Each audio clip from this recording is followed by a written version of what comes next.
തീർച്ചയായും അത്തരത്തിലൊരു പരിഹാസ രൂപേണ ഉള്ള ഒരു പരാമർശം തന്നെയായിരുന്നു ജിഫ്രി തങ്ങൾ നടത്തിയത്. എന്തായാലും വിവരങ്ങൾ നൽകിയത് റിയാസ് KMR ആണ്.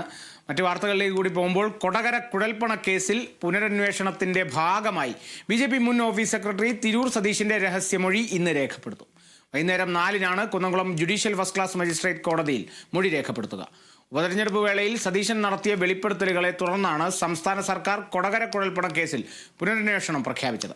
2021 നിയമസഭാ തെരഞ്ഞെടുപ്പ് വേളയിൽ BJP തൃശൂർ ജില്ലാ കമ്മിറ്റി ഓഫീസിലേക്ക് ചാക്കുകെട്ടുകളിലായി കള്ളപ്പണം എത്തിച്ചെന്നും ഇത് BJP സംസ്ഥാന ജില്ലാ നേതാക്കൾ ചേർന്ന് വീതം വെച്ചെടുത്തുവെന്നുമായിരുന്നു സതീശന്റെ വെളിപ്പെടുത്തൽ.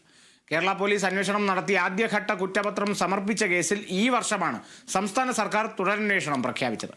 തുടരന്വേഷണത്തിന്റെ ഭാഗമായി പ്രത്യേക അന്വേഷണ സംഘത്തിൽ ഉൾപ്പെട്ട കൊടുങ്ങല്ലൂർ DYSP VK രാജു നേരത്തെ സതീഷിന്റെ മൊഴി രേഖപ്പെടുത്തിയിരുന്നു. ഇതിന് പിന്നാലെയാണ് കുന്നംകുളം മജിസ്ട്രേറ്റ് കോടതിയിൽ സതീഷിന്റെ രഹസ്യമൊഴി രേഖപ്പെടുത്താൻ പോലീസ് അപേക്ഷ നൽകിയത്.